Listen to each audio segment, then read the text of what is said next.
From the center of the galaxy, this is ForceCenter, show about Star Wars pop culture and the ultimate adventure, life itself. This is Star Wars Ranked in our ongoing series of ranking our favorite scenes in the movies we love. I'm Ken Knapsack, that's Joseph Scrimshaw, and sir, we have reached Solo. We have reached Solo. I love that when we decided to do the scenes, I was like, well, of course we'll, start with A New Hope, Star Wars when it was released, and go through an order. And you're like, why don't we start with the prequels? Like, that's great. And then we're just going to do it in chronological order. And we accidentally skipped the Clone Wars movie. We'll come back around to it. We will come back around to it because we got that question from a couple of people who are like pre-wounded of like, you're going to skip the Clone Wars movie, aren't you? Like, no, we're going to talk about the Clone Wars movie. Yeah. But we did get distracted by life and skip it in our excitement to go to Revenge of the Sith. But I'm happy to be here now to Solo. Yeah, we are going to Solo Star Wars Story. You and I had an in-person realization we skipped the Clone Wars as we were in each other's company and went, oh no, especially with Rada in the news this week. But we'll get that, like Joseph said, we're at 2017 Solo, A Star Wars Story. Our appreciation of the movie, you and I, our appreciation runs deep and is rather, I'd say, public. We love talking about this movie. We love celebrating this movie. We acknowledge it's not a universally loved movie, but I still contend why. Every time I hear someone say what they don't like about it, I'm like, it's never about the movie. It's about what they wanted or what they didn't want or the hoopla around some of the behind-the-scenes drama. Occasionally some things people don't like, which we'll talk about some of the scenes maybe. But have you found that too where, I didn't like that movie. Did you see it? I mean, once.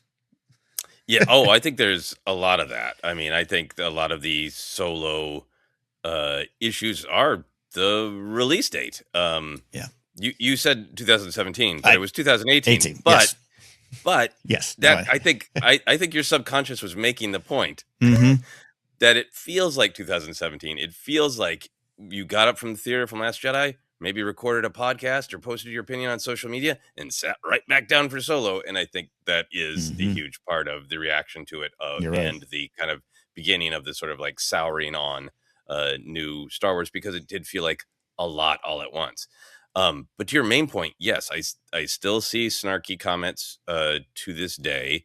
And I think a lot of them are sort of like, well, how could anybody like this pizza with pineapple on it? And like, you don't have to like pizza with pineapple, but I see a lot of the like, oh, so Han Solo got everything that makes him Han Solo in 3 days. Like, well, no, there's a 3-year time gap for one.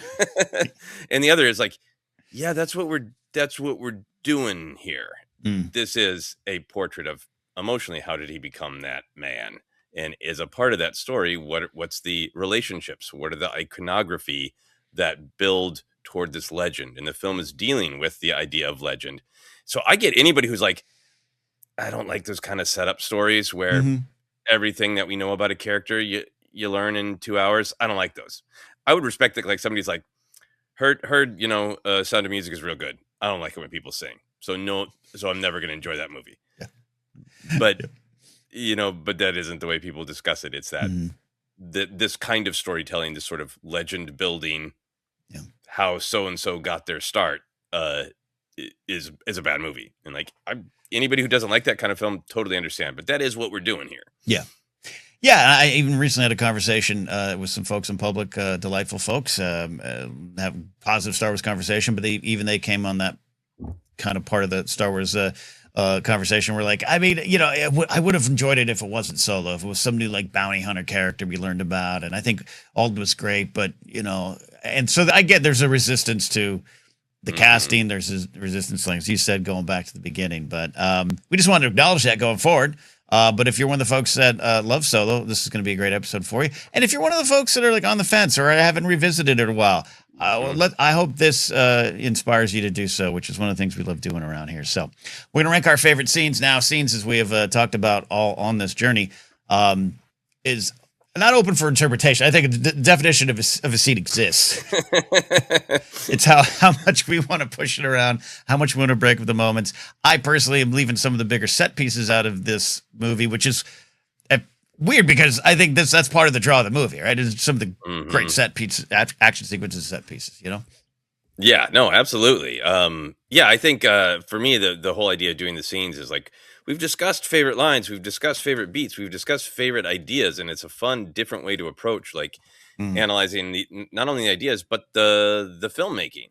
And that was the hardest for me for Solo. Is like I could go on and on about the ideas of Solo or my favorite beats, but like breaking them into specific scenes of which scene do I think is really well constructed and why, it was a difficult and fun challenge.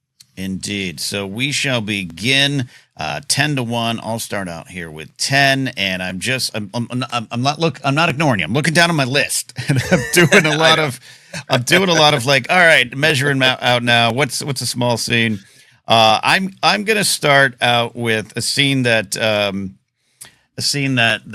is early on in the film, and it just has a lot of heart and warmth to it, and it is a lot about literally at one point Han getting his blaster. I'm going to the campfire scene to start this off.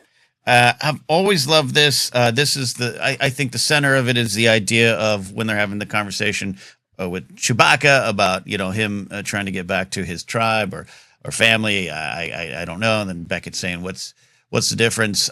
It's very much a scene that has its heart on its sleeve for me.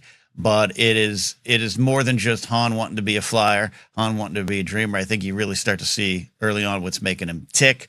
I also love the Rio Durant, Val Beckett dynamic. We know that they're all not long for the story, at least Val and Rio. But it's just I could have lived in that for a while. If this movie had been a series, and I'm glad it was a movie, this would have been like give me an episode or two of them as a gang, them as a outfit going on all these cool missions, and I would still be up for it. I don't think we're in that era anymore, but if you were like if the streaming era had stuck and it had changed the world for good, we enjoy the streamers, but like a Val and Beckett prequel series, I would have been all on board for. I really like them, like their dynamic, and it's got some of my favorite Rio stuff. I love Rio Durant. I love does she have sharp teeth lines and everything? I think it's got a lot of heart. And when a lot of people overlook this movie, I wouldn't put this scene out first, but it was one of the scenes that I'd say, hey, go take a moment, take a breath, live in this scene. So I'm starting off with the campfire scene. I think that's great. That was on my list of potentials.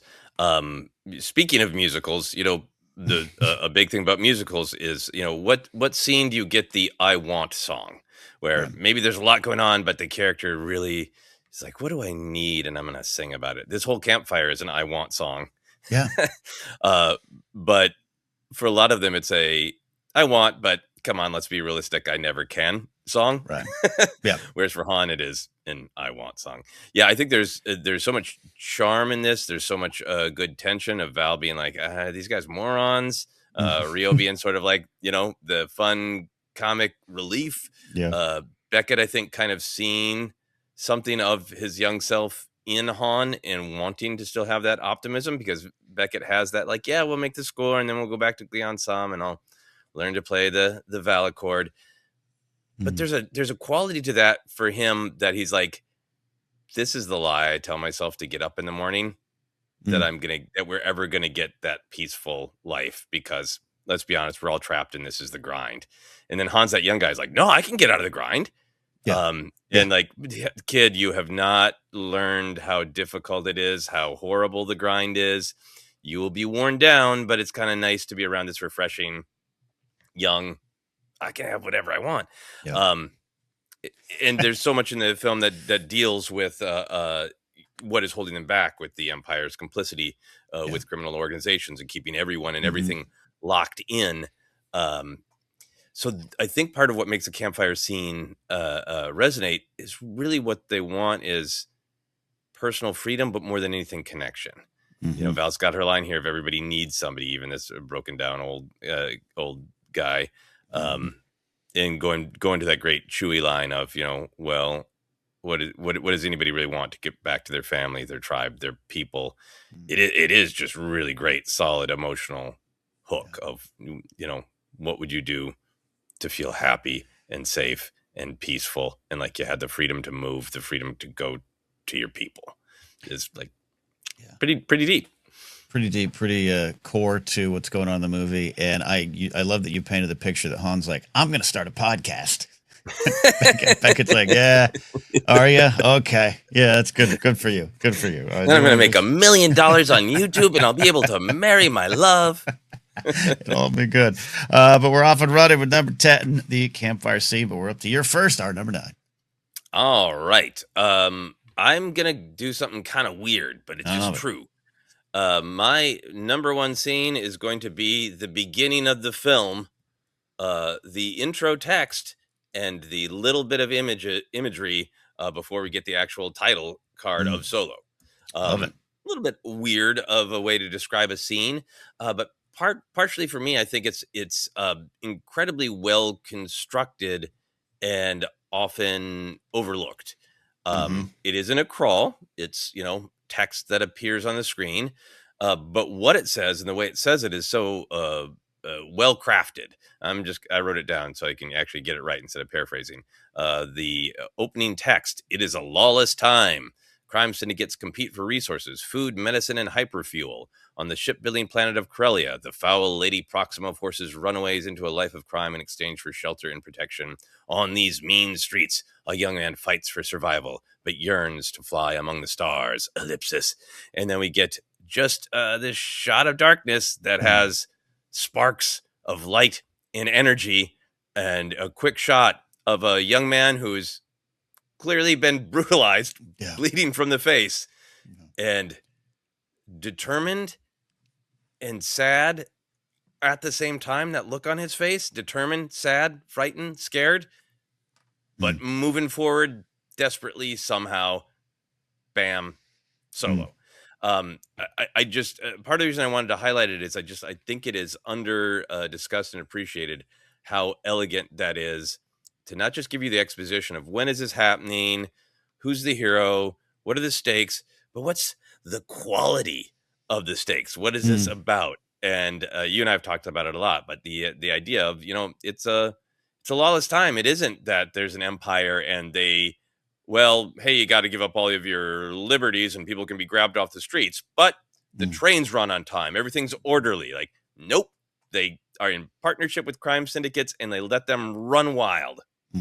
And it is so class-based in this text, really setting up. It's a shipbuilding planet of Corellia. It's basically on the streets of space Detroit that has been ravaged by crime and horrific fascist government.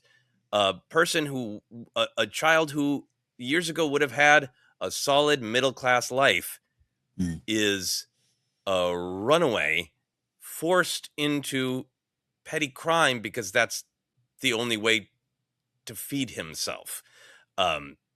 All of that, all of the ideas in this text are so important, not just to what is actually happening, but the conditions in which it's happening, and a big flashing line of this is why this is relevant. This is why it is a fun space adventure. But if you look under the hood, it's very, very political and very relatable. Like, do you feel pinned down by massive unfair forces into a life that is horrific and not fair? Don't you yearn to fly among the stars? Well, go on this journey. Here's what it takes. Well said, and great choice. And yeah, often out in the wild when discussing this film, or when just politics and Star Wars comes up, I often say perhaps one of the most political Star Wars stories is Solo, a Star Wars story.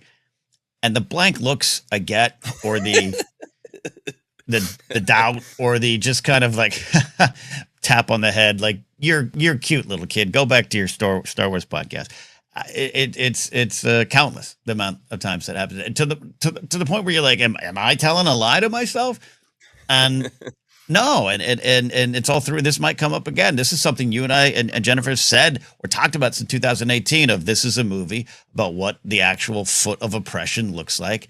This is analyzing the destruction of systems, or the wearing down of systems. We might bring up some of the scenes where Han talks about that kind of directly in a way. But it's a political movie because all of this is politics. And I love. I think we sometimes talk about crawls. And this is the Willow version. Ron Howard brought that over from the style over from Willow. Got it. Great. That's some lore. But what's being said? And I think as people overlook this film, I think they overlook this intro. I really think so. So Mm-hmm. it's good to highlight it. It sets the tone. And also, like you said, just a beautifully shot scene. I love the way this movie looks. I love this way this movie feels. But yeah, just artistic, stylish, fun. You're in. I think I was in at that point with Alden. I think my first viewing, I was a Lady Proxima, and okay, let's get. But I think that I was in from there, and maybe that's just me. But the opening Yeah, shots, no, and I think if you don't have to analyze it, if you don't watch the film with your arms folded, I think you will feel it. And yes, to me, like that's you don't have to analyze. Oh, a spark of light in a desperate young man with the bleeding face mm-hmm. to feel what he is going through. And I think it is a matter of just hey, watch it with your arms unfolded and see what it makes you feel. Yeah, indeed. Great start here, and I'm not backing off. I'm writing this down so I can't cross it out. My second choice, number 8. We try to build this up in importance, and this scene, it has importance. That's why I like it. But I also think it's just a part of another aspect of this film, which is it's funny, it's got heart, and it's got some great Star Wars dialogue in a franchise that sometimes we would agree has stiffer dialogue or a different approach to dialogue. And, that's something that goes on and on, even into the streamers. So understand that. But this movie's a little different to me. I love the way they approach the dialogue and just the interactions. And it's wonderful. And that is my second choice is Kira and L3. This is the Please, It's Just Us scene. Oh, nice. Where Kira and L3 have a moment on the cockpit of the Millennium Falcon, and L3 confronts Kira on, hey, what are you going to do about your little problem?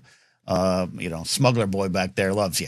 And I think Phoebe Waller-Bridge did such a good job, and this is I think this is my favorite scene of her work in the film, about presenting a different kind of droid. Even by this point, Rogue One gives us K2SO, BB-8. The tradition of a new droid shows up, and what kind of droid is it going to be? And usually they're a little bit of the comic relief. K2SO is great, very funny. So she brought her own style. It's so her. But I buy into. I'm like, I don't see her as a droid by this point. If that makes sense. And so I'm following her the journey too of her and Lando. It works. Trust me. We're like, I trust her. But I also love what it means for Kira, what Kira's dealing with.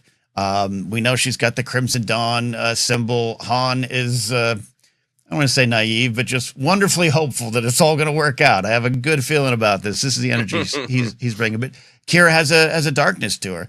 And in a film that I think Kira's a great character, but we all know that, hey, maybe this is Han's movie. So you're going to spend less time with the other characters. And Emilia Clarke had kind of said around the time of press of the movie that some of the original direction for the character was like, I don't know, be femme fatale, which wasn't a direction or much for this character. She was able to come back and find little moments of heart and soul and weight. And this is a weighty moment for Kira. This is what's always on her shoulders. We talk about some of her personal themes, but just, what are you going to do about Han? What are you going to do in this world that you're aware is darker and meaner than he's yet to realize, and maybe he will. And it sets up stuff for her later in the film of what she's trying to do with Han, get across to Han. And it's all, to me, jumps out of this scene, which is also just a funny scene. So I'm going Kira and L3. Please, It's Just Us. Oh, no, I love that. That's such a great pick. And it is about their relationships with Han and Lando up to a point. So not flying past the Bechdel test in this particular scene, no. Which is fine because there are some things with Solo where it's like, yep, there's some things that are different because every character is ultimately made to serve Han's themes and Han's idea, and Han, even though these characters are really rich and have their own lives and would all have great spin-off movies. But I agree. I think L3 in this scene is fantastic. I think she's fantastic in every scene. She's definitely the comic relief, but I think she's also centered a little bit more than some of the other droids. K2SO has a great tragic arc while being very funny. Yeah. R2 and BB-8 are often just sort of, they are along for the ride, and a lot of the shows and the books just they have an absolutely lovable character, but she is so centered in terms of the themes of rebellion and freedom. She is maybe one of the characters who's closest to Han to saying, F it, I'm gonna have freedom and autonomy somehow in this world, and I'm not gonna shut up about what I believe. And even taking that to the extent of like, yeah, I don't care that I'm a droid. I can have a sexual, romantic, intimate relationship. It works. Sure, why not? Don't worry about it. Don't push me on it. Yeah. Yeah, and I think everything with Kira is really well constructed. If you watch the film having seen it once and then watch it again and really just walk through the film in Kira's shoes of what she's dealing with, what she knows, versus who Han is to her. Of he's this sort of, he symbolizes this little fantasy that she believed in at the beginning of the movie, of not answering to anyone. And now she kind of has this baggage of like, I care about him, but he also symbolizes to me this kind of little part of myself that's hidden away. And I think that really does come out in that scene. Indeed. More with Kira, I'm sure. Maybe even L3, but that is number 8. Your second is our number 7. Yeah, since we're on this track, let's just continue. Yeah. This is a scene where a kind of around halfway through the film, where lots of different threads and ideas are coming together. So there's a lot in this scene, but it contains a ton of my favorite stuff from the film, and that is party on Dryden Voss's yacht. It is when Han and Beckett first get there. And of course, contains some of my favorite, one of my favorite background weirdos. For anybody who's been with ForceCenter for a long time, knows that I really love the singer, the green blob hanging upside down, who before the film came out, I referred to as Vat Weirdo. Real name is Lulilo Primac, after the singer Louis Prima. And then almost as interesting as an upside down green blob, the sort of Lady Gaga meets Donna Summer. Aurelia Ventifoli in the great golden dress, and the two of them together feel like the albums that Tony Bennett and Lady Gaga did together. Of like, Rhodey is a little bit more new school, and Lulilo's a little bit more old school. But I love that song. But what I really love about the heart of the scene is it is Han kind of taking a step into this different world. We saw him escape Corellia. We saw him in his Imperial guys. We saw him trying to be a criminal with the Great Convex train. All that was still coded as you're in the dirt and the muck, and you're still yearning to fly among the stars. And he gets this shot, and he enters this world. This film is so focused on class, not classy class, but just like, social status class. The fact that this is kind of where Han is like, okay, well, maybe I'm making the big time. He's got a nice jacket. He's looking sharp. He's got a blaster on his hip, and he enters this gold palace full of rich people, and not just any rich people, criminals and Imperials. And it looks like Imperials, frankly, getting serviced by sex workers, which is about the Imperials, not the sex workers.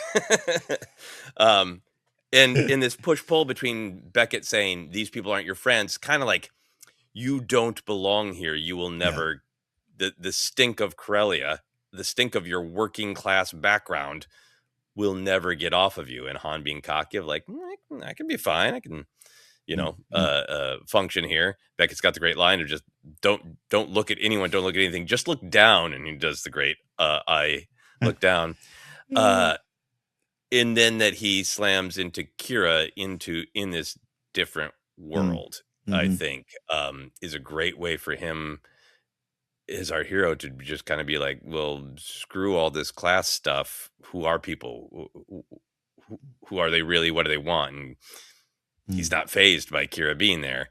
And I think this is where a lot of the great stuff that we were talking about with Kira gets so well established. And really elegant writing of Han asking her, how did you get out? And she says, I didn't. And then changes the Mm. subject. Mhm. And this is where the little thread gets established, where she's like, I often thought of you and us, you and me on this ship somewhere. I think it's really well established that like she doesn't blame him for leaving her behind. She thinks he's this fantasy. Remember when I was a kid and we had this dream that we could escape all the chains of life and go around flying somewhere free and have a sliver of autonomy. What a little fantasy that was. And how much she wants to, she's enjoying that fantasy. She's smiling and telling him about it when she thinks he's just like a schlub on a job. When she realizes he's with Beckett in danger, truly touching her world. Yeah. It's like, I love how much the scales drop from her eyes. Like, okay, well now how do I protect him? How do I protect this little sort of fantasy that life could have been different? Yeah, I love this sequence. It's got some of our favorite jokes in it. We reference a lot the double fist and Chewie and the Han even having the great line. But yeah, just Han going up that elevator to the life he thinks he wants and the life he thinks he's getting. Again, I naivete is not, it's part of it, but not the word. I think he feels like, yeah, this is it. This is what I wanted, and we're gonna make it happen. And it's easy to look at this glitzy surface. It'd be a fun party to attend. But Dryden Voss, slashing the local regional governor behind closed doors, all that stuff you just said. Yeah. And we're watching it this weekend. I think you're right. The reality that's hanging over Kira is well played. And I think beyond just the lore of Crimson Dawn or how did she get there, I think it's just it's a stake setting scene. And I love measuring that Han this versus the Han we met later on in some of the key scenes that help him grow in good and bad ways, in painful ways, I should say, good ways. So yeah, and it's just one of those. I love this sequence of just like if I'm having those conversations about folks that have overlooked Solo, I don't know. This is just it's a take on the Star Wars bar in a different way. It's just I don't know. It's just a fun scene too. It's just a fun set. I love the yacht. Yeah, the design of it is so good. Yeah, and I think what I like about it is like I don't. It's not that Han, I think, wants to wear finery or be in gold places drinking the finest drinks. I think he wants to drink crappy whiskey in a cantina is more his speed. Yeah, but I think that it says something about his desire to be free of all of the sort of chains, including class. I mean, like nobody tells me where I can stand or what bar I can go into. I belong anywhere I want to be, and his hope that he could get there with Kira. Final thing with that is it does have one of my favorite dialogue exchanges of what should we drink to, and let's drink to and see where it goes. so dumb and cocky from Han. Been there. Yep.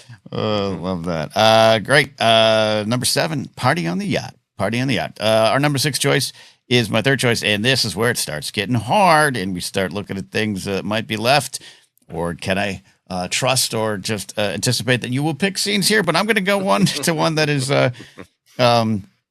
it's always been one of my favorites, and I'm breaking up a scene like right here because it could be considered a whole sequence for sure. And I'm rewatching this weekend post Andor. In this post-Andor Star Wars world in which you have a different, deeper view of establishing the rebellion, I think this works even more for me and makes me wish that the character had been mentioned. I'm talking about Enfys Nest. We love Erin Kellyman as Enfys Nest. And I am going to the scene where after she takes her mask off, which is another scene I love. I think I could have cheated. Could have cheated. Maybe we will. But I love once she gets in, the drink is poured. That I've always talked about. She's the new face of the rebellion at that point, and it's kind of exhaustion of like I'm tired of fighting, and here's the reality. And it's not just a simple reveal for the movie because I've had conversations with folks about I don't know. I wasn't surprised by some of the stuff. I don't think surprise is necessarily the goal. I think it was played for that a little bit when Enfys Nest. It demasks. There is a reaction to it's a young woman, and it's played a little differently up to that point. But it's the truth of what she's talking about, and the core of the movie. Going back to what you said that the crawl establishes, This is a battle for resources. Resources are survival. Resources are new beginnings. It's not just coaxium as a MacGuffin. It's coaxium as survival. And to her, having this monologue, so to speak, of, hey, here's what happened to me and my people, my mom when she wore the mask. This group came, they harmed us, they maimed us, they took what they wanted, and enough. We're going to fight against it. And everyone here at this system, it's an all-star team of, or at this table, it's an all-star team of oppressed people who are fighting back. It is very much aligned with what we see in Andor, if that's the way you want to look at it. And you don't need to. I'm just saying, I remember at the time thinking, oh, this is more about this is the rebellion, right? This is how it could grow. And then lore changes it, or new characters show up after 2018. If that makes sense, of just like, but I think Luthen could have met with her.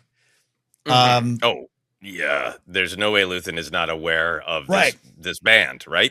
Yep. The Cloud Riders. I gotta go to the Cloud Riders.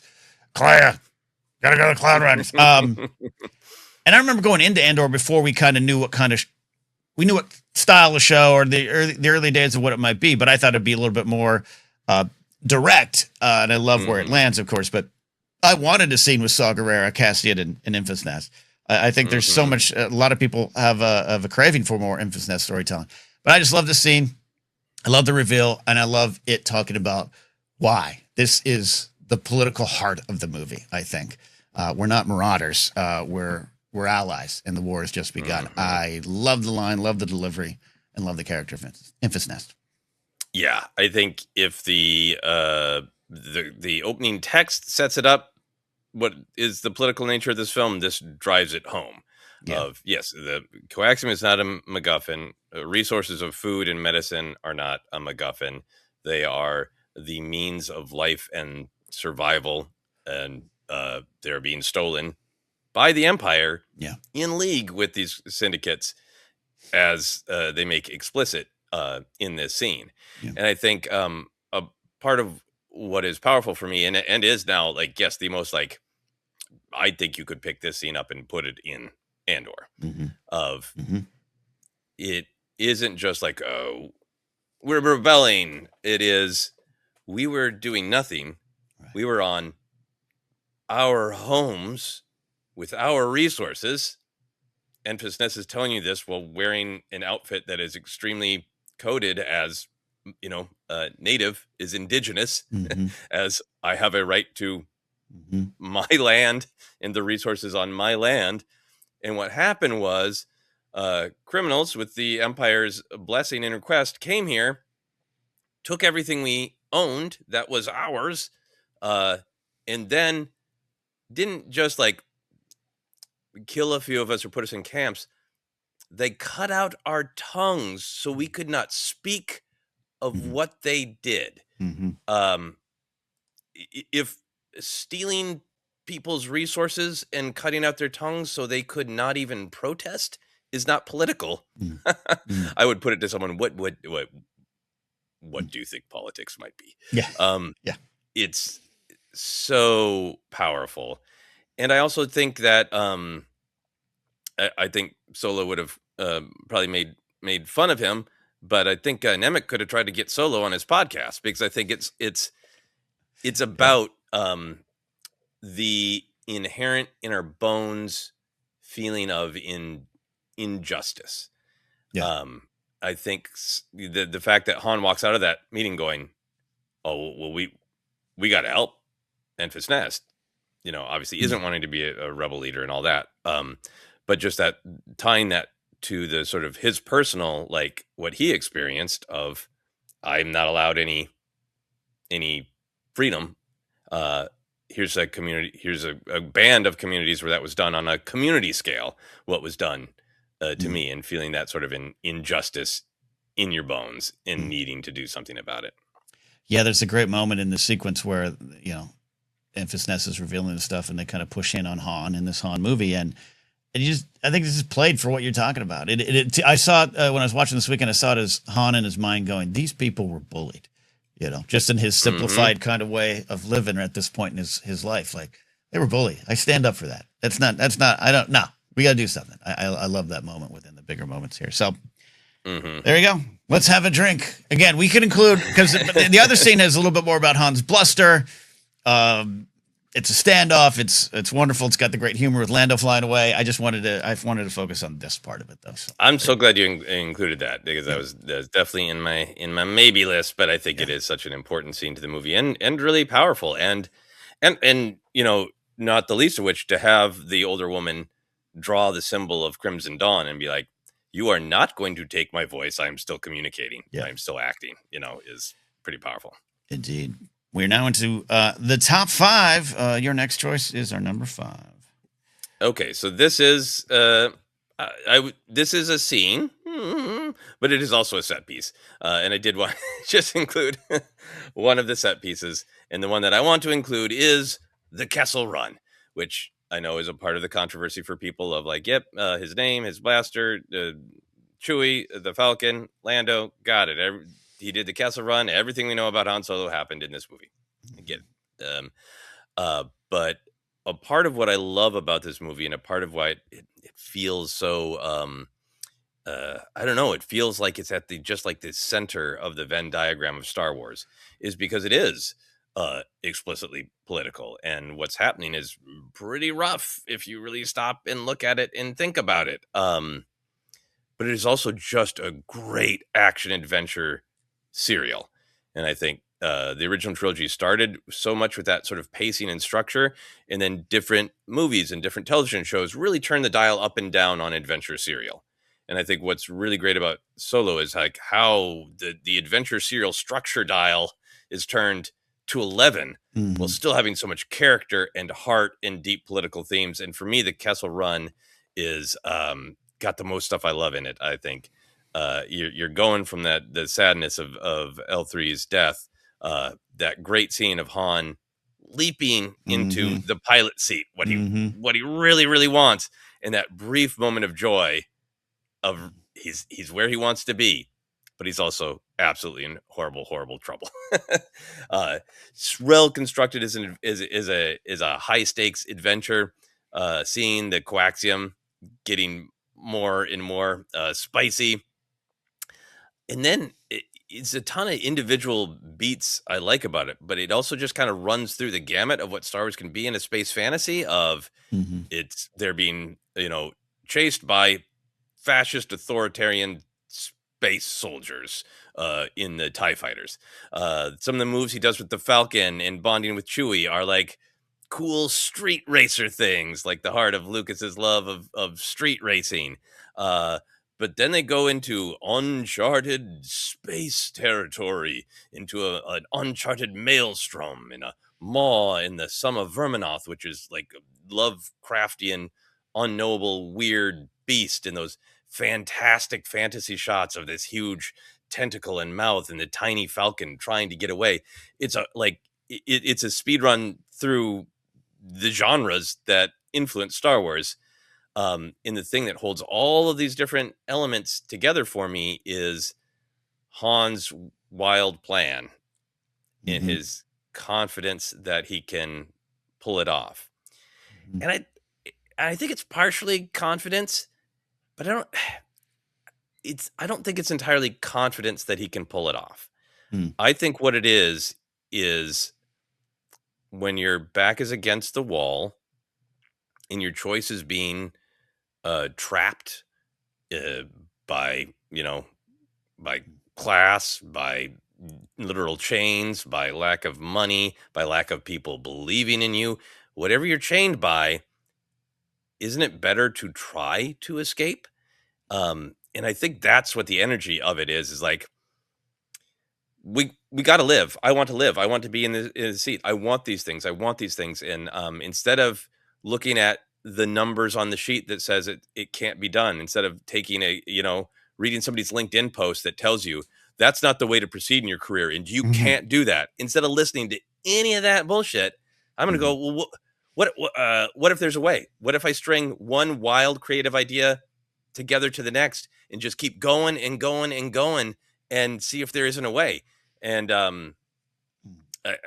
for me, like rewatching this scene this morning, it reminded me of the process that I went through to make a film, in that everybody I've ever talked to or read about goes through to make a film. A film shouldn't exist. You are Right. constantly pushing money, luck, favors. You're just constantly pushing for something that's probably not going to work. But that's what you have to do to get it made. And I'm sure people could relate to that in tons and tons of different ways. That feeling of, on paper, this is a bad idea, and I should stay in my spot, and I shouldn't do anything risky. Versus, I really want that thing over there, and it's going to take me trying 1,000,000 to 1 wild shots, and each one succeeds, and I can take the step forward. And to me, that's the heart of what's going on in this. It isn't about lore. There's some fun jokes about the Kessel Run, but I love that the Kessel Run isn't just like he's a better pilot than everybody else. It's that he's willing to try shit that other people are not willing to try because he wants his freedom that much. Yes. I think this is a great choice. It counts as a scene and a set piece and an action adventure moment. It's everything that I think this movie presents. I focused in this when I was watching this scene this weekend of, when everything's closing and you got this and you're waiting for the to go and Beckett's got to get the hyperfuel, all that stuff's played. But I love the energy behind Han's, like basically a perfect, but like, is this going to work? I don't know.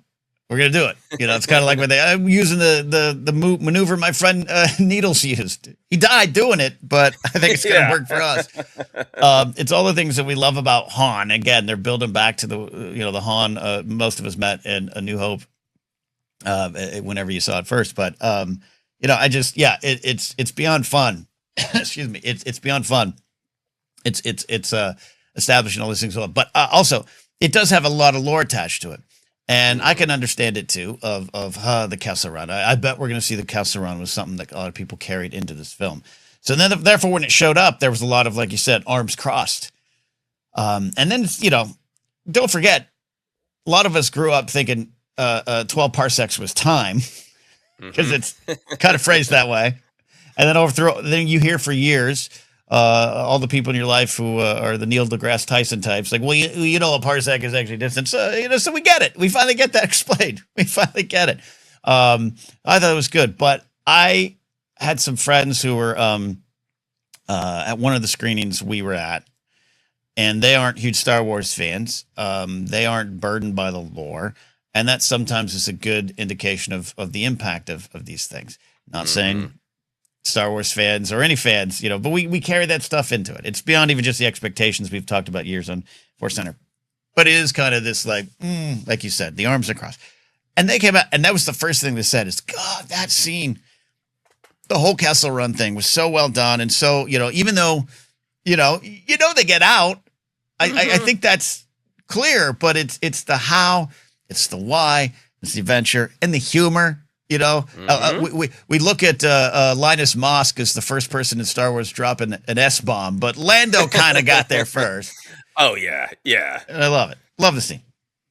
Yeah, and it's got a lot of heart in it. I think the L3 stuff is sad, and I know can be controversial of her becoming a part of the ship, but like even in all this adventure, it's such a great deft handling of tones too, of Lando's sort of amazed but sad she's part of the ship now, is so great. And I think the tension, yes, they're going to make it, but a lot of the tension comes from how other people are looking at Han going, is he gonna pull this off or not, and going along with his wild ideas, and I love what it adds. So when he's using this as this sort of legend about himself and the Falcon, all the way up to A New Hope 10 years later, he's talking about this feeling of like, I can do the impossible, right?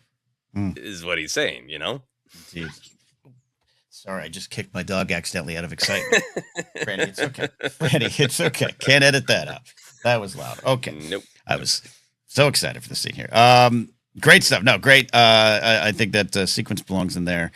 We go to number 4, and this is where I think, man, there's like a scene like I have to put in because I've been talking about it for so many years, and I feel I'm letting ForceCenter friends down if I don't talk about it. But also, I want to put another scene in there that you might get to, but I would contend this scene does not belong in the top 3. Okay. But it's a scene. Just hear me out here. I'm going to Han Solo gets his name at number 4. Okay, great. I don't know if you had it on your list. I did. So this is great. Now it makes room for something else. My pleasure to do that for you. Han gets his name. Is I get it. It's the litmus test, the dividing line. It is probably a scene I've argued about a lot in bars. And to look ahead to Rise of Skywalker, I think you have spoken so well on this scene, and it's one of our things about the somehow Palpatine returned. Great meme. Not my favorite line, but it's not about what everyone thinks it is. You have to look beyond it. All that stuff. We can talk about it in that episode if that comes up. But my point being, like, I get it. It's not the best line. Like, I'm not going to rank that in the top 20 Star Wars lines. I get it.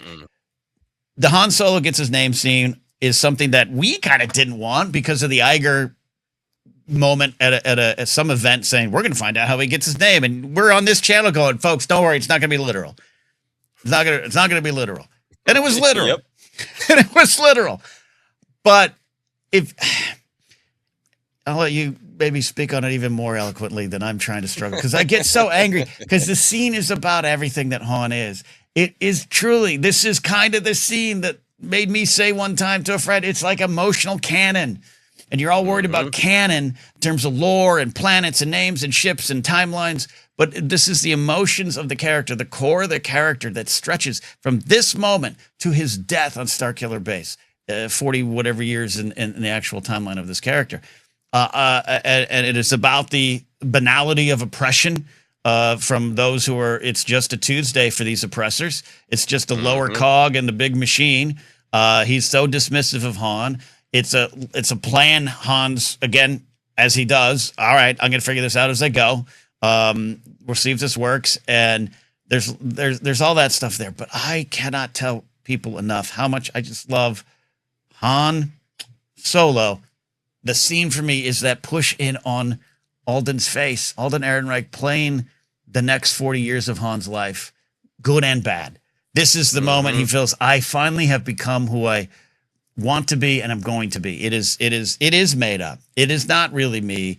And I'm going to try to leave behind some of the things that are me and always live up to this ideal, this image, or this character that I've just created in this moment. He becomes Han Solo to me as the camera pushes in on him. It's one of my favorite moments. If you out there are like screaming at your podcast machine right now, your computer going, you're an idiot. I get it. I've been called that to my face in conversations. I think it is not top 3 for me because it's literal. I get it. And I'm not here to, I wouldn't say this is my number 1 favorite scene, but for me, I stubbornly stand by what this scene means and what this means for a character that I've loved my entire life. I think this is truly Han Solo becoming Han Solo at this moment. So I toss it to you, and anyone else can yell at me in the comments or whatever. Well, they can yell at me as well, and perhaps more, because I would have put it in the top 3. Yeah, when Bob Iger said we're going to learn how he gets his name, I was like going, no, I don't want that, and they're not going to do that because that is too, it is too much. It is too much of the criticism of we need to know where everything came from, and I think what happened to me when I saw it in the theater, like, oh, this is not a scene about answering a lore question. This is not a scene about explaining away every little mystery for the sake of explaining away the mystery. It is a scene about identity. What does your name mean to your identity? And how do you build your identity versus how is your identity handed to you? What is powerful to me about the scene is that the context of it is Han's plan to escape didn't work. So the only way he can escape is by joining this lie that he knows is a lie. I wasn't sure about it when I first heard it, but that major theme version of the Imperial March and the propaganda, right? It's another political moment that lets you know this is a galaxy that you're trapped in. Crime, or fascism. Those are your options if you want a little bit of mobility in life, because otherwise you're going to be ground to dust. And sure, I'll sign up for the fascism just to get out of here. And even in that, he's still cocky, like, I'm going to be a pilot. And to see, not the cackling emperor or the stormtroopers, they're in the background.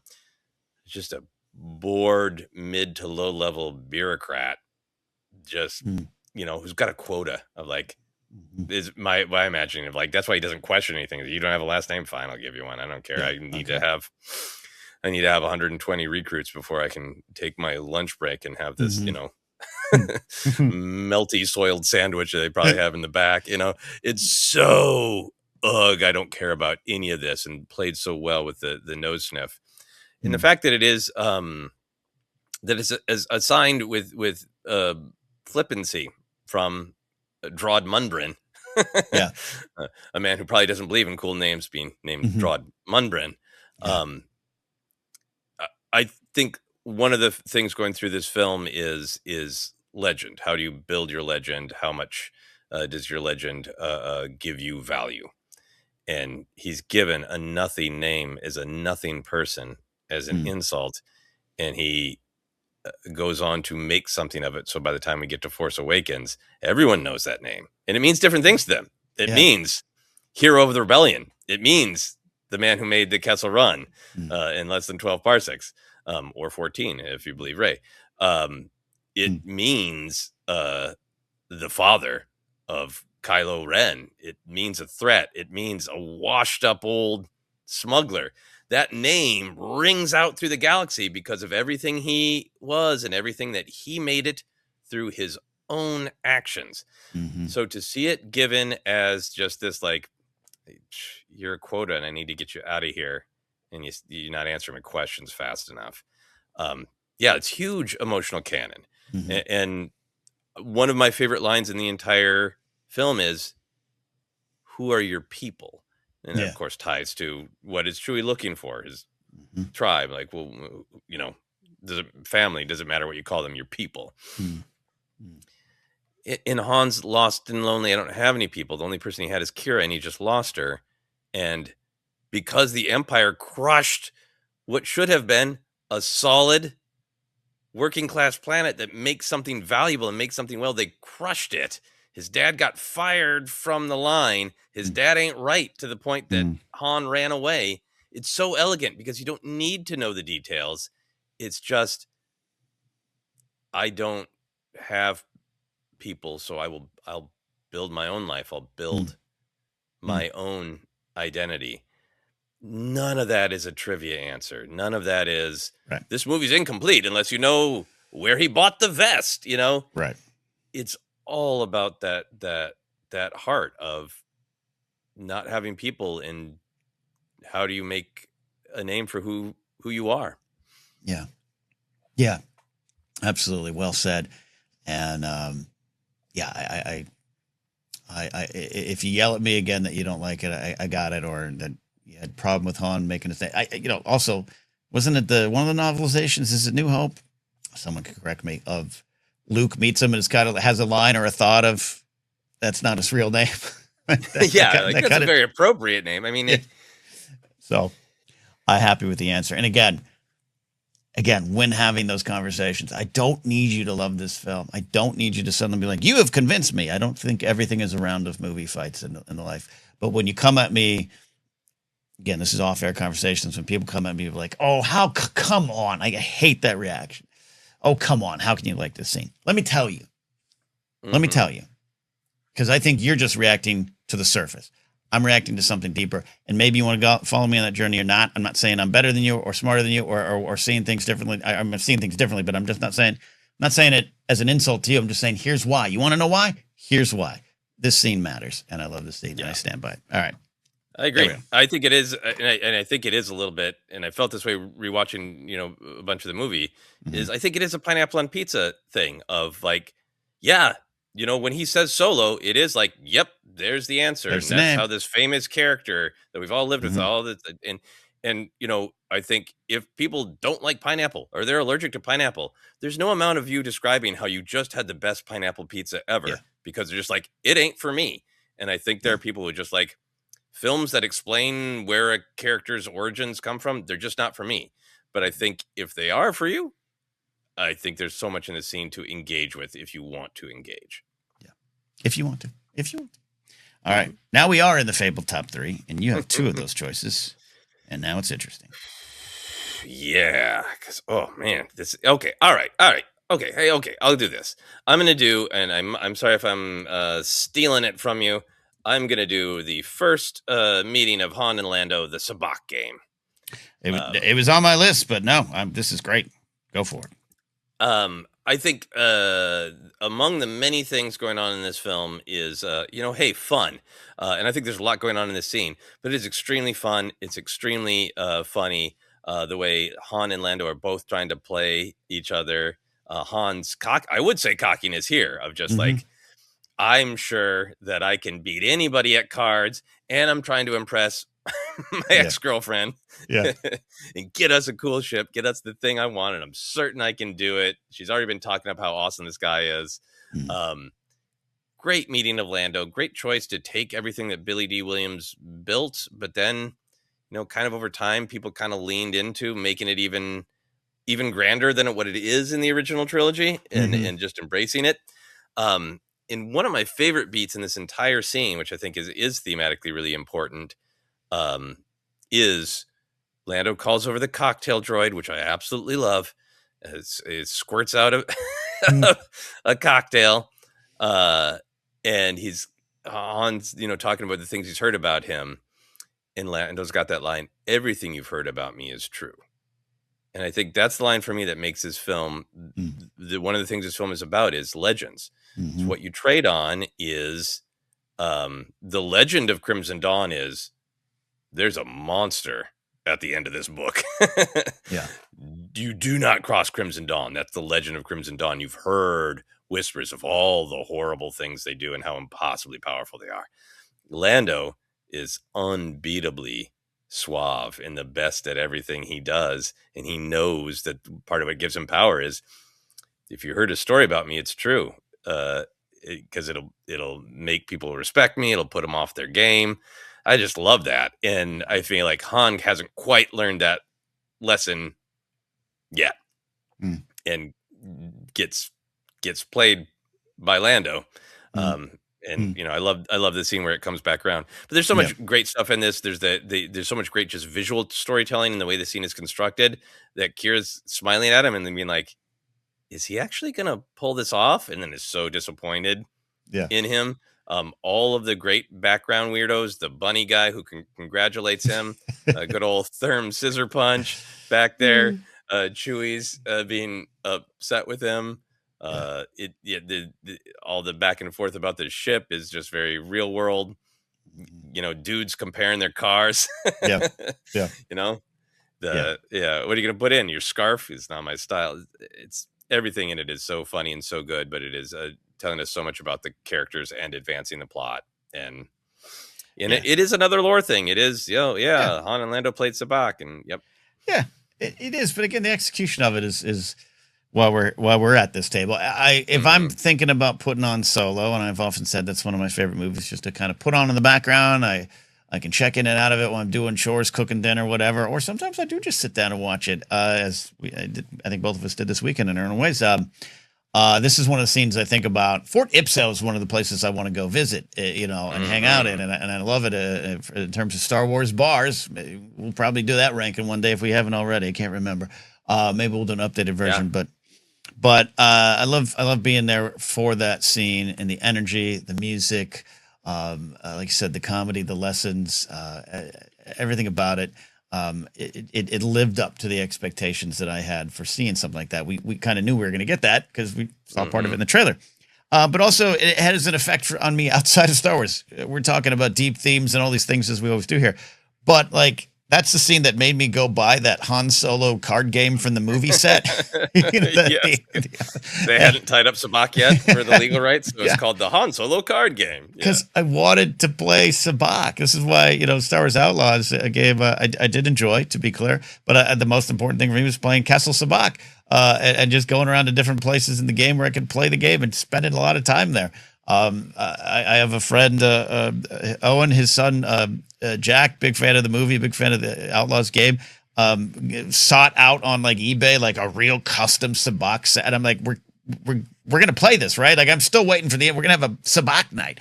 So just as a Star Wars fan nerd kind of thing, I think about this scene often. It's like this and Casino Royale just make me want to be good at cards. But that to me is not something I overlook. The enjoyment of Star Wars, right? Why we're here, the fun of it. So there's absolutely a lot of stuff going on. But yeah, I mean, this is the home of Therm Scissor Punch, this scene. I mean, come on. From the Denny's trading cards to this is our dreams came true. And when Donald Glover gets cast as Lando, a lot of excitement for that, a lot of anticipation. One of the only times where dream casting does kind of happen. I guess you could also say Rosario's live action for some folks. This delivered. Like if this is kind of had been it delivered. He delivered. Yep. Lando. Yep. And so well shot, so well edited, acted, all sorts of things balanced. It's such a great scene onto itself as well. It is. All right. My number 2, and we're getting there, and I got to go for it. I talked about it too much. I think I just want to try to, I don't know. I could never find the actual words to completely explain why I love this scene and what it means to me. This is Han and Kira. I know who you really are. I'm one of the only people in the galaxy who know who you really are. You're a good guy. You're the good guy. That's the whole scene. I'm jump paraphrasing all the words there. So I love the scene. I love its connection to the novel Most Wanted by Ray Carson, which kind of has the reverse of this, or the genesis of the scene where Kira sees Han, sees herself through Han's eyes in a way in that book. And that's kind of the first moment she's like, oh, he's different. He's a good guy. And there's some reasons I love this scene, but back in the day on Facebook, I was on Facebook in 2018 poking around. Someone I knew from the pro wrestling world, Star Wars fan, nerd. I think they miss a lot of the points behind a lot of these things politically even, but they were really upset about this movie, and they're really upset kind of about this scene. And they had this thing of like, this movie turns Han into a good guy, but we all know in Star Wars, he started out as a bad guy. And that to me was like a gross misreading of Han in A New Hope. A gross misreading of what you were actually seeing. And maybe at no fault at anyone's, because I get it. Han becomes part of the pop culture zeitgeist, and he does go through this change in A New Hope. He does start off as the rogue scoundrel and ends up, you're all clear, kid. I get it. That's growth, but that's to me the final growth, and it's based to this kind of moment. This movie is building off, or that New Hope and those stuff going forward. It's the emotional canon building off this stuff. And yeah, it's again Kira talking to Han about Han, but there is, it's just one of my favorite things for Han in this moment. Trusts her. He knows she's got a line on him. She knows she can see the real him, and there's a little bit of fear. There's a little bit of like, nah, it's played off. It's Han as the scoundrel. No, I've got my name. I got my life. And yeah, I'm going to help people, but it's me. It's me and you. He wants it. He does not even maybe thinking as much Chewie at this point. And there's just a moment there where he knows it's true, and he's going to be fighting this entire life. It's not just good guy, bad guy, one team, other team. It is who he is, what he tries to accomplish. We talked about earlier about, I don't like people bullied. I stand up for things. I have a mind of my own. He talks about that in his time in the Imperial Academy. He helps Enfys Nest, but he's not there yet. He's not there yet in terms of commitment. This leads to the moment in Return of the Jedi. If General Solo, build your strike team, and Leia looks at him as described in the novelization with love and, oh my God, Han finally committed to something. That's kind of why Leia falls for him in that moment. I mean, she maybe already did, of course. But so I think this is the kind of stuff that builds on it. And this is why I love this movie. And I do love, Han being built in this movie. And Kira's right. There's tragedy behind it. She kind of knows the score. Yes, she has her, we're going to survive. You just survive kind of game. But like, she knows She knows there ain't no future. He doesn't know that for them right now. I think he's there. And it's just one of my favorite acting moments from both of them. But there's reason to me Harrison Ford, famously saw this movie twice and comes up behind Alden Ehrenreich in an interview and is like, grabs his shoulders and said, this kid's an actor. He's an actor. Like if it's good enough for Harrison, maybe it doesn't need to be good enough for you out there in the audience, but it meant a lot to me. But I even if Harrison said not one word about it, I would have been there. And a lot of it is because this scene. Han is a good guy. He's just not quite there yet. I love this. Yeah, I love this one. I think this is definitely in number one territory.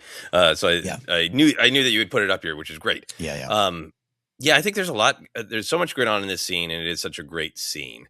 I think I would imagine when actors look at some of this, it's like, okay, we got to do all those reaction shots. Emilia Clarke's like, I got to do all those reaction shots in the Sabbach game, and then we were on the ship and we're running around, and then I got to do those other things where I'm blowing stuff up and that. Like, oh, but this is a scene. Yeah. This is a slowdown, and it is nothing but character seeing character. And I think that, to me, one of the big things in this film is that there are two ideas put forward about how to function in the galaxy. And one is that what Val says in the campfire scene is everybody needs somebody. Yeah. And what Kira says in this scene is everybody serves somebody. And Han kind of wants to reject both of those. He wants to believe that nobody's got their thumb on him. He is wild and free and got a mind of his own. And he doesn't really need anybody.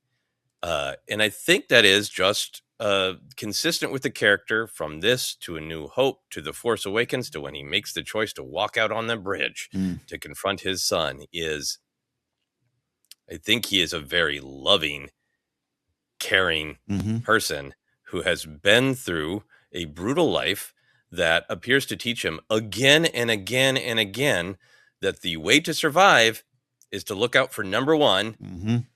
And then if you can, okay, maybe acknowledge that you got a number two over here in Chewie. And if you can, help somebody out when you can. Like, I'm gonna look out for number one. I'm still going to be fine. But I'll screw over this rich asshole, Dryden Voss, and help these people who've got a mind of their own. Right. It's just a quick side run. And, I think it's the energy all the way up through to he's taking his, a bounty and walking away in A New Hope. But he tries to invite Luke along. Right. You're pretty good in a fight. We could use you. He is a softie, but everything that he's ever experienced in life has told him that is dangerous. And he's got that big dopey smile on his face trying to convince her and himself, I'm an outlaw. Yeah. And it's cut even longer in the trailer. I like it even better in the trailer when she says, I know what you really are. And that the smile falls. Yeah. Because he knows the truth too. And I think it goes right through to he loses his son because emotions are hard for him, because vulnerability is hard for him.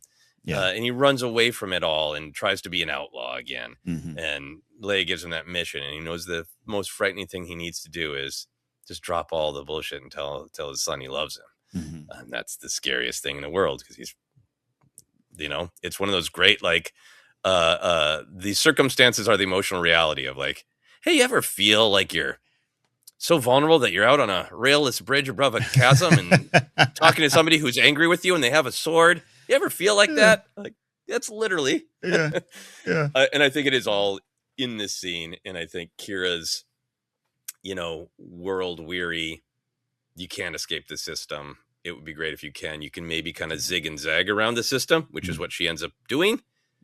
But you can't just escape it. And you don't get that yet, Han. And in the grand scheme of things, I think Han has proven to be right that, you don't always have to serve someone, but you have to care about other people. Indeed. Kito's character, this is his, I'm a loner Dottie, a rebel, but from a different point of view. And I love it. Again, I've talked about it for years, but I just wanted to get it on the record. But yeah, and even this is one of those scenes where I just want people to slow down and really kind of pay attention to what's going on and hear what the scene's saying, hear what this means for these characters. But it's a pipe dream. But guess what? I don't need everyone to be on board. I love this scene. Stick with it, and you do as well. It is a fabulous scene, a great scene. I think this has been one of the hardest, which we say all the time, but it might be because there's so many scenes. Now, for number one, there's so many scenes I like. Yeah. It's runner-ups. They got cool things in it. Yep. And there's a part of me that is like sort of tempted to go to a scene toward the end where this version of Solo has been sort of fully formed. You can be mad at me in the comments. I'm going to go somewhere really weird for number one. Love it. I'm going to go to the middle of the movie. And it is a scene where Han boards the Falcon for the first time. Doesn't even get to fly it, just boards the Falcon. Because I think it's a scene that is about who he wants to be. It's a scene, I think, where we see one of the most honest moments from Han Solo. But I think it's also a scene that's really overlooked for like the heart of what this film is. So Han walks on board. He recognizes a YT 1300, and Lando's like, "Oh!" And Han's got this great dialogue of like, "Yeah, my dad used to make these. He used to work the line." That's one of those lines. Is like, okay, I don't ever need to know anything else about Han Solo's dad, and I know there's some back and forth and what ifs and comics and all that. But in this movie, like, his dad had a good job making something solid to be proud of, and something went horribly wrong. Because the conversation continues. You close to your dad? And Lando's, yeah, I wasn't close to my dad either. But my mom, so great. It's just that makes it a fantastic scene, because it's about these two sort of guys who want to believe they're outlaws, want to believe they're smugglers, know the value of spreading their legend, having a moment of vulnerability and a moment of connection. And how much of Han and Lando's connection over the years is it about how many adventures and scrapes they had versus this moment of, you got a crappy childhood? Yep. You got a crappy childhood? Yep. Lando's a little different. My mom showed me some class, showed me some elegance, made me appreciate the finer things. You get that sense. It's such an elegant line for Lando. Like, what did his mom teach him that he loves? Scars and capes and treats droids with respect. It's such elegant writing and acting. Is tip of the iceberg that lets you spiral out and think about who these characters are, how they connect. But Han's connection to the Falcon, again, it's not just like cool ship, it goes fast, right? And it's not just lore answer. This is how he got it. It connects back to the Enfys Nest speech of they came and took what was in our ground, what we cultivated with our hands. This is of my culture. This is of my father. This is what our planet is. We make beautiful machines of freedom like this, and it's been taken from us, and I want it back. I don't think Han would think about it that way necessarily or say it that way, but that's so what's being said. Like, I mean, just the real world parallels of seeing something that was made by your culture, by your people, and wanting it back, and having it back makes you feel right and makes you feel free, and that you're not just a legend, that you're an identity, a real identity. I think all of that is baked into the scene. He's got the moment where he sits down and is about to touch the stick on the co-pilot side. L3 kicks him out. And we got the shot where he's jumping into hyperspace on the Falcon. And it isn't the first time he's seen hyperspace. He's been with the Empire, 3 years. He's seen hyperspace a million times. But that shot that twists back and gives him that profile and that smile, nobody's looking at him. He's not showing off for Kira. Han or Lando and L3 can't see him.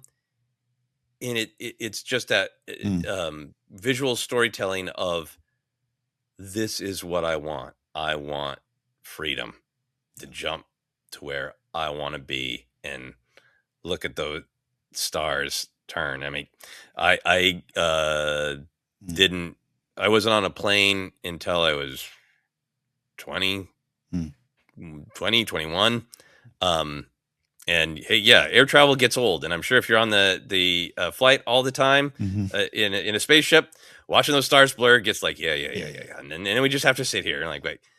But I still get a window seat because I never want to forget the thrill of looking down and watching, cars in the parking lot by the airport become Hot Wheels, Mm-hmm. and the impossibility that you're flying off into the sky and that you're so lucky, so privileged to be able to be going somewhere in this fantastic and strange way. And I think of how I feel about like flying on an airplane in that look of Hans of like, this is the life, freedom, movement, blasting off because you decided to punch it right now. And I think that's in this scene too. This is an excellent choice. I don't think it's weird at all. I had it on my list. Was kind of sad to leave it behind, but I think this is perfect because I think you described beautifully what's going on in this scene. But a lot of things we've talked about, or a lot of things that we say Solo: A Star Wars Story is about, I think could be found in this scene. This is one of the scenes I point to when I go, yeah, no, Solo's pretty political.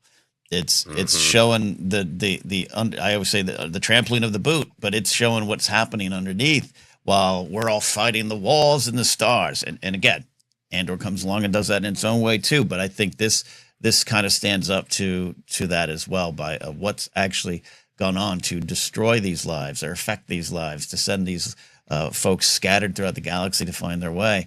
In which, maybe normally they wouldn't have had to do that under the Republic. Not that the Republic was perfect, anyone, or the Jedi, or all that stuff. But yeah, it's in a movie that is very fast paced. This is whiz bang Saturday morning serial adventure Star Wars, and even it's 2 hours. But even I was kind of thinking to myself when I had it on this week of like, oh, we're already at Savareen. Oh my gosh, like it picks up and goes. The movie does a great job. We're talking about a lot of scenes where the movie does slow down. I think this is a beautiful slowing down of the story. And yes, Han walks on the Falcon. He turns the corner. The music plays. He sees it for the first time. It's one of the greatest love affairs in cinema. It begins right here. I got it. But they didn't just stop there. They went beyond it. They explained the why. They took time with these two characters. They provided interesting things about this. Lando, you're right to point. Lando loving his mom. I want more of that. If Donald Glover gets the movie, let's mine that. Let's find out more about Mrs. Calrissian. Let's find out more. Oh my gosh, a scene where Han meets Mrs. Calrissian would be. It's like a sitcom character. I love it. Yeah, so amazing. I don't have much more to add on what you said so beautifully, but yeah, this is a great. This is number one for me. This is perfect. Of just like. You out there, the audience, who might be on the fence or doubting, maybe just absolutely didn't like it. Watch scenes like this again. Unfold those arms. Open your heart. Listen to what's actually at stake in this movie. Listen to what actually is being said. And enjoy how it's wrapped up. So there you go. Han, Lando, the Falcon, L3 saying, get your presumptuous ass out of the seat. All the stuff that's on display in the scene. Yeah. And a great number one. Yeah. I feel like we left a lot on the table. I think for me, when I was watching this, I was gravitating a little bit more towards I think some of the scenes that for me really carry supporting beam structures for Han's journey in the themes. But the mall scene is fantastic. I think the fight scene with Solo and Dryden Voss is underestimated. Give him to the beast in the whole Chewie freedom scene is a great set piece. The Numidian Prime is fantastic. I mean, that's one of the things I love about the way this film is constructed is that the ending with shooting Voss and being invited to the rebellion by Enfys Nest and walking away is like, that feels like it's a full meal. And the Numidian Prime is just this great little dessert. Yeah. At the end of the meal to set them off flying is, Yeah, that was on my scene. The final Sabbach game into Han and Chewie punching it. I've said a lot about that punch it scene. And I know punch it's not said there in that moment, but it's a scene that actually, on first viewing, got me kind of emotional. And second viewing with my then partner got her emotional, just because that's just a Star Wars fan thing of this. Look at that, Han and Chewie. They're going on their first man and dog going on their first adventure. Chewie is more than that, but we know the origins. Love that scene. I put that there as well. I liked Han and Enfys. Maybe somebody will feel different. I think there's other ways, other scenes that go a little deeper, but it's just a great scene for me. I also love Beckett's last stand. Han shoots first, and again, it's not. It was a fun way to kind of address that, but it is again. And I remember writing about this. I should have read my own writing to remember what I said, but like this is very much about the Han who walks into Chalmun's Cantina. This is that guy, and I love the moment. For what it's worth, I think Woody Harrelson's great in this picture, and enjoy him there. Yeah, yeah, absolutely. And I think it goes to the different perspective from your friend on Facebook saying that Han's a bad guy at the beginning of New Hope and goes on a journey to become a good guy. I think that when he shoots Beckett, I think it's about like, I get the lesson that you got to look out for number one. And I'd rather not be that guy, but I got to be. And I think when he shoots Greedo, it's not like he's like, I didn't like the way that Rodian looked, I'm going to tap him twice in the back of his head. It's, I'm look out for number one. Yeah. Somebody's getting shot and it's not going to be me. I'm looking out for number one.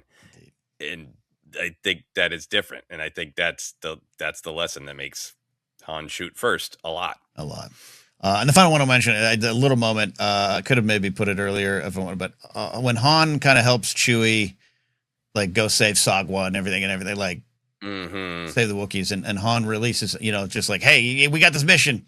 Han gets it. Again, he's a good guy. And I think this is this moment, along with Han helping Lando and L3 and stuff when they're escaping. But these are kind of the moments where Chewie gets to look at this guy and go like, yeah, I'm all in on this guy. I'm all in on this guy. I see who you are. Yeah. I see who you are. Well, there we go. We have done the impossible. Ranked the scenes. Campfire scene, the opening scene with the crawl. Kira and L3, please, it's just us. Party on the yacht. Enfys Nest, we're allies. Kessel Run. Han gets his name. The first Sabbach game, Kira and Han, all about Han being a good guy. And Han boards the Falcon. That is our list. But hey, we understand that you might have different choices. So if you're watching on YouTube, please go ahead and comment down below. If you're listening on the audio version, thank you. Well, we appreciate that. You're still a podcast at heart. Go ahead and reach out on social media, ForceCenter Pod. Let us know your thoughts, your scenes. Discuss this, of course, in depth in our Discord, which you can access via Patreon at patreon.com/ForceCenter. Don't forget, you can check out our merch shops, Fourth Wall, TeePublic. And on the audio version, the podcast, every Sunday, we re-release Data Bank Brawl. I think we did go past the solo era, but you can still go find those again and again. That's it for me. Follow me at Ken Napzok or my website, kennapzok.com. Check out the other shows I do, like the Blathering Live, Pop Rockin' Radio, and all the things there. Joseph, where can they find and follow your adventures? Because you're a loner, Donnie, a rebel. I am. I'm an outlaw, but I need someone, in particular, an audience. So you can find me on all the social media at Joseph Scrimshaw. Check out my website, josephscrimshaw.com, for updates on the horror film I'm getting out into the world called Dead Media. That's it for me. That's it for us. Star Wars has been ranked.